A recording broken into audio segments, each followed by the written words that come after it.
오늘 시편 119편 시리즈 세 번째 증거와 기쁨은 비례합니다 라는 제목으로 함께 말씀을 나누겠습니다. 내 안에 가장 귀한 것, 이 찬양을 부르는 순간 하나님이 오늘도 함께 하시는구나. 전 개인적으로 그렇게 느꼈어요. 왜냐하면 이제 필리핀 선교가 6월 4일부터 9일까지인데 핸드북을 제가 지금 이제 만들고 있거든요. 사실은 핸드북 매번 이렇게 선교 갈 때마다 만들 때마다 그냥 만드는 건 아니겠죠. 당연히 기도하면서 만듭니다. 어떤 말씀을 묵상해야 되는지도 기도하고 어떤 찬양을 하나님께 좀 같이 할까. 뭐 곡들도 이렇게 송리스트도 기도하고 뽑는 중에 사실 제일 먼저 생각났던 찬양이 내 안에 가장 귀한 건 이 찬양이었어요.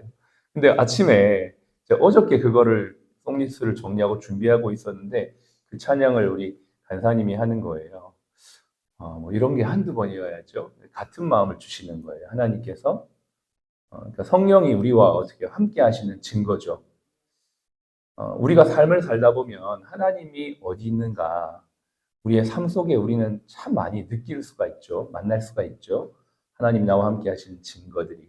그런 것들을 체험할 때마다 하나님이 정말 우리와 함께 하시고 우리 공동체와 함께 하시고 우리의 예배 가운데 우리 삶 가운데 또 우리 모든 여정 가운데 함께 하시는구나. 지난주 주일날도 병원장님이 교회에 초청받아서 갔는데 그냥 가서 이제 말씀 전하고 대화 나눈 가운데 그 목사님이 필리핀 선교와 또 깊은 연관이 있으시고 우리가 이번에 선교를 가는 게 우연이 아니구나. 이것 또한 하나님이 우리와 함께하는 증거라는 걸 또 한 번 체험하게 되는 거죠. 그러면서 우리의 믿음은 더 깊어지게 되는 것입니다. 오늘 하나님의 증거, 이 증거와 기쁨은 비례합니다.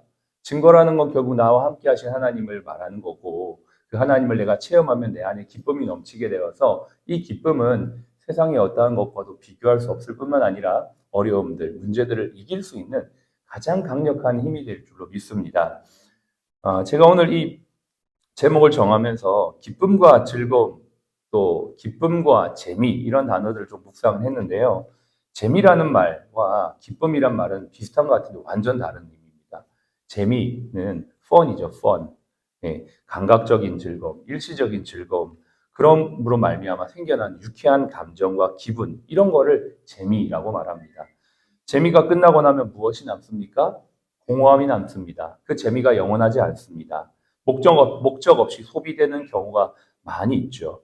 그래서 요즘 사람들은 이 fun, 재미를 추구하지만 그 재미 이면에는 공허함이 오는 것들도 감당할 수 없는 또한 결과들이죠. 반면에 기쁨, joy는 완전히 다릅니다. 비슷한 것 같은데 차원이 다르죠. 마음 깊은 곳에서부터 솟아나오는 만족과 평안함으로 그게 일시적이지 않고 영원합니다. 계속적으로 우리 삶에 영향을 줍니다. 영적인 충만함을 주어서 우리의 삶의 방향과 목적까지도 바꾸고 새롭게 합니다. 고난 중에도 이길 수 있는 힘이 재미에서 오는 게 아니고 기쁨에서 옵니다. 하나님께서는 우리에게 이 기쁨을 주셔서 고난도 감당할 수 있는 능력을 주시는 줄로 믿습니다. 예를 들어 보겠습니다. 아이를 낳고 키우는 과정은 어렵습니다. 이건 절대 재미있는 과정이 아닙니다. 잠을 못 잡니다. 아마 우리 요한 선생님 요즘도 잠을 잘 못 주무실 텐데 힘들죠. 근데 어때요? 이 아이를 키우는 과정은 힘들지만 이 아이가 주는 기쁨은 이 고난을 이길 수 있는 큰 기쁨입니다. 그래서 애를 낳고 키우는 과정을 부모님들이 반복하는 것입니다. 우리 직원 중에 참 즐거운 기쁜 소식이 또 있더라고요. 얼마나 감사하고 기쁜지 몰라요. 아이들을 낳고 키우는 과정이 힘듦에도 불구하고 그 기쁨, 참 너무나 놀랍습니다. 선교도 마찬가지 아닙니까? 여정을 준비하고 이 과정 하는 거 참 쉽지 않아요. 여러 가지 시간도 들고, 빨간 날, 쉬는 날 다 쉬고 싶은 마음이 드는데, 그럼에도 불구하고 가는 이유는 이 어려움보다 더 큰 기쁨이 선교 안에 있기 때문입니다. 신앙이 바로 이러한 것 아니겠습니까? 오늘 우리가 읽었던 이 17절부터 24절까지의 말씀들이 여러 내용들이 있지만 저는 24절을 중심으로 좀 말씀을 나누고 싶어요. 한 번 더 24절을 읽어보겠습니다. 주의 증거들은 나의 즐거움이요 나의 충고자 아니니라. 그렇습니다. 여기에 보면 이 증거, 원래 이 단어는 결국 하나님의 말씀을 뜻하는 거죠. 주의 말씀. 근데 이걸 증거라고 지금 표현하는 이유는 말씀에 순종했던 시인이 하나님의 말씀으로 내 삶을 인도받았던 증거를 말하는 거예요. 그러니까 순종한 사람이 누릴 수 있는 증거, 하나님의 말씀을 믿은 사람이 누릴 수 있는 하나님의 역사하심의 증거. 아, 내가 하나님 말씀 순종했더니 하나님이 나와 이렇게 함께 하셨네? 라는 게 내 삶의 증거가 되는 거예요. 이게 쌓이고 쌓이면 나의 즐거움이 되고 기쁨이 되어서 어떤 고난 중에서도 이길 수 있는 강력한 힘이 되는 것이죠. 이게 개인적으로 증거가 되어지는 것을 이야기하는 걸 간증이다라고 말하죠. 간증하죠. 근데 여러분, 이 개인의 간증이 많을수록 개인의 신앙이 깊어지는 거 아시죠? 내가 하나님과 만난 기억이 있고 하나님과 만난 스토리가 많은 사람일수록 뿌리가 깊어요. 신앙이 흔들리지가 않습니다. 근데 신앙을 머리로만 알고 그냥 지식적으로만 알면 고난이 오고 환란이 오면 이 뿌리가 약하기 때문에 증거가 즉 없기 때문에 간증이 없기 때문에 흔들립니다. 저와 여러분들이 하나님의 말씀에 순종하고 그 말씀을 체험하는 증거 그리고 간증이 넘쳐나기를 축복합니다. 또 공동체가 힘이 있는 이유가 무엇입니까? 40년, 50년 된 교회가 웬만한 풍파에도 흔들리지 않는 이유가 무엇인 줄 아십니까? 공동체 가운데 함께 하셨던 하나님의 증거가 있었기 때문입니다. 우리 병원이 진짜 힘 있는 병원, 강력한 병원이 될 수 있는 가장 중요한 근거가 무엇이냐? 하나님이 우리와 함께 하신다는 증거를 많은 사람들이 느끼는 거예요. 그러면 어떤 어려움이 와도 흔들리지 않습니다. 여기에 함께 하는 것입니다. 왜요? 이곳에 하나님이 함께 하시니까요. 이 증거가 우리에게 기쁨이 돼요. 고난을 이길 수 있는 힘이 되는 것입니다. 지금 시인은 지금 그 이야기를 하는 것이죠. 그러므로 이 증거라는 것은 사실은 묶여있고 굳어져 있는 하나님의 말씀이 아니라 지금도 내 삶에 우리 공동체 가운데 역사하고 움직이는 역동적인 하나님의 역사하심입니다. 그 역사하심이 우리의 삶을 깨어나게 하고 그 역사하심이 우리의 삶을 힘있게 하고 그 역사하심이 우리를 오늘도 앞으로 나아갈 수 있는 힘이 되는 것입니다. 오늘 우리가 읽었던 이 말씀 중에 20절에 보십시오. 이 말씀 한번 같이 읽어보겠습니다. 주의 규례들을 항상 사모함으로 내 마음이 상하나이다. 그렇습니다. 이 시인은 하나님의 말씀을 사모하고 말씀에 순종하니까 내 삶이 형통하더라 이렇게 표현하는 게 아니고요. 내가 말씀을 순종하고 말씀 따라 살았는데 내 마음이 상하더라 이렇게 고백합니다. 그렇죠. 처음에는 하나님이 우리에게 말씀에 순종할 때 기쁨을 주세요. 근데 신앙이 성장하잖아요. 그러면 그 기쁨을 넘어서 고난을 주세요. 그 말씀에 순종해서 내 마음이 상하는 것입니다. 내 마음이 힘든 겁니다. 이렇게 경험했던 대표적인 사람이 예레미야라는 사람이에요. 성경에 보면 예레미야가 이런 고백을 해요. 예레미야에 보면 여호와여 주께서 나를 권유하심으로 내가 그 권유를 받았사오니 이 권유가 뭐냐면 하나님 말씀대로 살아가 하나님 말씀을 전하라 이 권유예요. 여러분 우리가 설교를 듣고 예배를 드리고 하나님 말씀 보고 기도하면 하나님의 성령 우리 가운데 이런 감동을 주시죠. 하나님의 말씀대로 살아라. 순종하며 살아라. 인내하며 살아라. 예, 알겠습니다. 아멘 하고 그 예배 자리에 나아가 세상에 살다 보면 그 말씀에 순종할 때 순적한 일이 생겨나는 게 아니라 오히려 더 힘든 일이 생겨날 때가 있어요. 더 고난이 온다고요. 그러니까 예레미야가 이렇게 고백해요. 내가 조롱거리가 되니 사람마다 종일토록 나를 조롱하나이다. 내가 말할 때마다 내가 순종해서 하나님 말씀을 말할 때마다 파멸과 멸망을 선포하게 되므로 여호와의 말씀으로 말미암아 내가 종일토록 치욕과 모욕거리가 됨이니이다. 하나님 말씀대로 사니까 고난이 오는 거예요.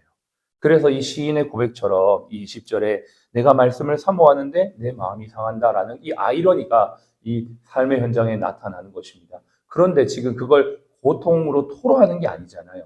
지금 이 시인이 지금 그렇게 말하면서 내가 불평하면서 얘기하는 게 아니잖아요. 그럼에도 불구하고 나는 하나님의 말씀대로 살아가고 그럼에도 불구하고 나는 하나님이 주시는 기쁨으로 승리하겠다라는 결단과 믿음의 고백입니다. 예레미야가 이렇게 고난과 조롱을 받음에도 불구하고 계속 할 수 있었던 이유를 15장에는 이렇게 말해요.